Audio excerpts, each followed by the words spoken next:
Bom, deixa eu começar o vídeo aqui já falando sobre Gerson, porque ontem o jogador fez o trabalho ali na academia com os outros jogadores na seleção brasileira, porém ele se sentiu uma indisposição intestinal. Vamos falar o português claro, a famosa diarreia.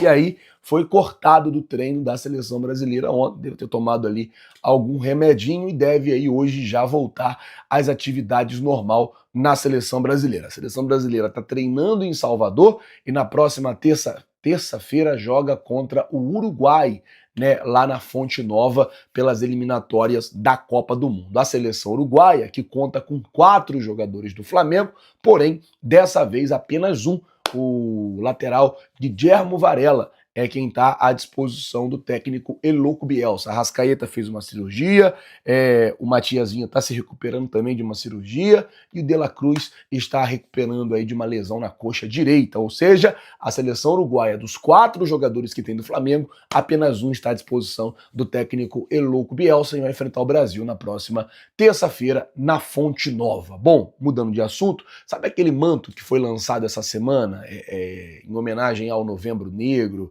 em parceria da Brasiline com o Jorge Aragão, aquele manto marrom e bege muito bonito? Então, o manto acabou muito rápido e muita gente está perguntando assim, Flazoeiro, vai ter mais aquele manto, queria comprar. Gente, a Brasiline, que foi quem fabricou aquele manto, falou que não vai ter mais por se tratar de um produto importado. E aí o material, o pano, ele é importado. E por conta disso, a fornecedora teria dificuldade em importar, em produzir, ia demorar e tal, ia acabar perdendo esse, entre aspas, hype. Então, por conta disso, quem comprou, comprou. Quem não conseguiu comprar, agora tem que esperar o ano que vem para ver qual será o lançamento do ano que vem. Bom, a polícia do estado de Minas Gerais identificou já 21 pessoas envolvidas ali naquela confusão toda que deu na final da Copa do Brasil no domingo passado. Os identificados vão ter que responder cada um pelos seus atos. E é isso, cara. Hoje a gente tem tecnologia que ninguém passa ileso. A tecnologia que você tem hoje no mundo, você pode implementar ela ou implantar ela nos estádios, que ninguém vai fazer besteira em estádio e vai passar ileso. Então tem que usar essa tecnologia, tem que usar isso para poder identificar essa galera que vai para o estádio a fim de quebrar, a fim de brigar, a fim de fazer baderna e proibir essas pessoas, obviamente, de entrarem, de ingressarem nos estádios. Ainda mais lá que é reconhecimento facial, então você consegue identificar se tomba o cadastro daquela pessoa, além dela ter que responder para a polícia, ela ainda fica punida sem poder ir para estádio para aprender a se comportar. Bom, vamos mudar de assunto, falar dessa informação aqui agora, o Paparazzo trouxe ela, sobre o Vitor Roque. A informação é que o Flamengo fez uma sondagem ao jogador do Barcelona, o jogador está emprestado ao Real Betis, ele não está conseguindo, ele não conseguiu render no Barcelona e saiu do Barcelona, foi emprestado para o Real Betis e agora o Flamengo sondou o jogador. Só que o Barcelona não estaria interessado em um novo empréstimo do atleta, tipo, vai sair do Real Betis e vir emprestado para o Flamengo. Não é essa a ideia do Barcelona. A ideia do Barcelona é vender o jogador. O problema é o valor que o Barcelona pagou pelo Vitor Roque, 75 milhões de euros, o que daria hoje algo na casa dos 400 milhões de reais. Então, assim, é muito dinheiro, isso é fora da realidade do Flamengo. Os valores aí que foram pagos, né, do Barcelona ao Atlético Paranaense pelo Vitor Roque, de fato, assustou o Flamengo, que acaba que não deve levar essa negociação para frente, ao menos que o Barcelona queira emprestar o jogador.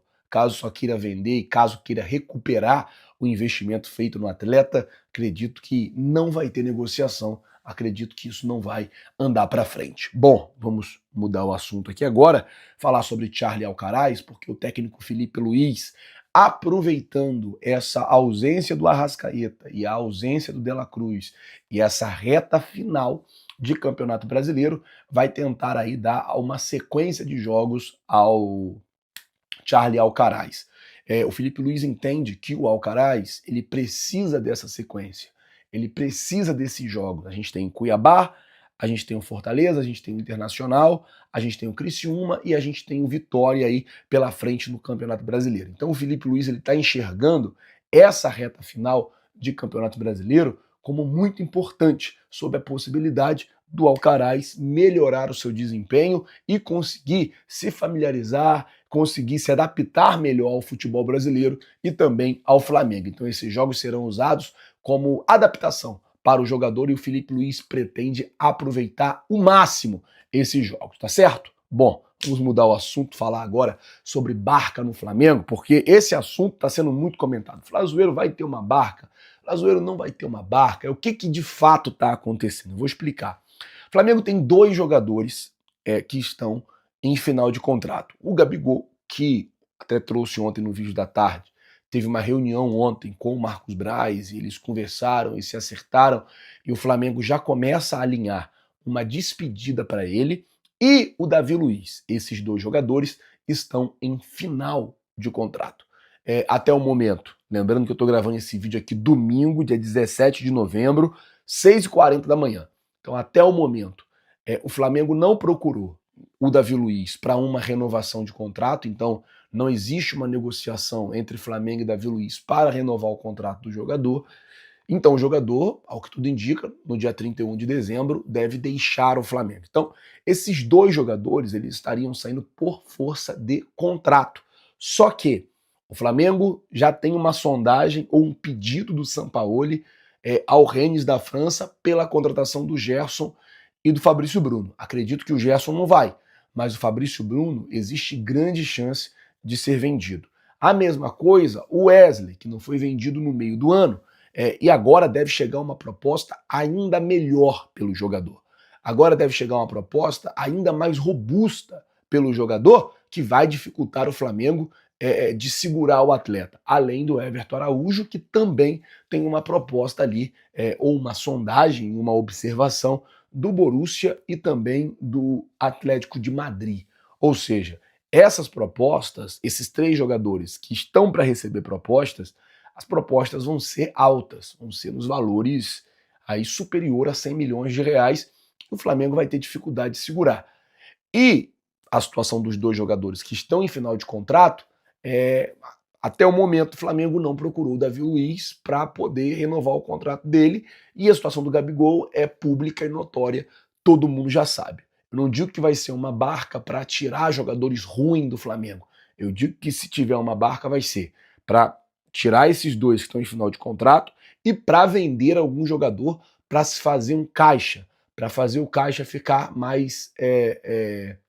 não é robusto a palavra, para fazer o caixa ficar mais equilibrado com os valores dos compromissos que o Flamengo tem para pagar no ano de 2025. A gente já sabe que só de contratação de jogadores em 2025 o Flamengo vai ter que pagar 200 milhões de reais, então o Flamengo precisa vender jogador para poder equilibrar esse caixa. Então, a ter uma barca, essa barca vai ser justamente para isso, para poder equilibrar o caixa do Mengão. Então você vende ali 2 ou 3 jogadores e consegue equilibrar esse caixa. Esperar para ver o que vai acontecer. Lembrando que até essa decisão de venda de jogadores deve ser tomada já pelo próximo presidente. O Flamengo que vai ter eleições presidenciais já no dia 9 de dezembro, então no dia 10 de dezembro, um novo presidente já vai começar a decidir isso, mesmo sendo ele o Rodrigo Dunch, que é o candidato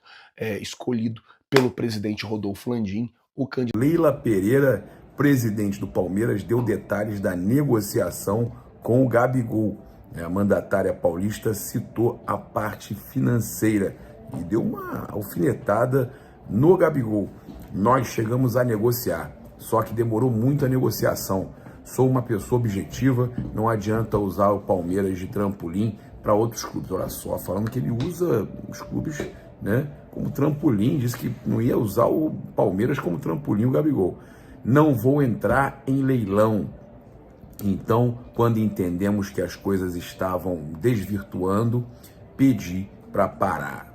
Mandou cancelar a negociação. Aí ela fala, é um grande jogador, tive interesse sim, achei que fosse continuar no Flamengo. Nós propusemos uma assinatura de um pré-contrato, mas ficou se arrastando muito tempo e não gostei. Pedi para encerrar as negociações. Foram valores muito fora da realidade. Com relação à parte financeira, achei inviável, tá? E ela ainda falou que não queria problemas, né, no Palmeiras, que ela tem um elenco muito bom, jogadores maravilhosos, e que ela não queria problemas. Nada contra o Gabigol, mas que ela não queria problemas.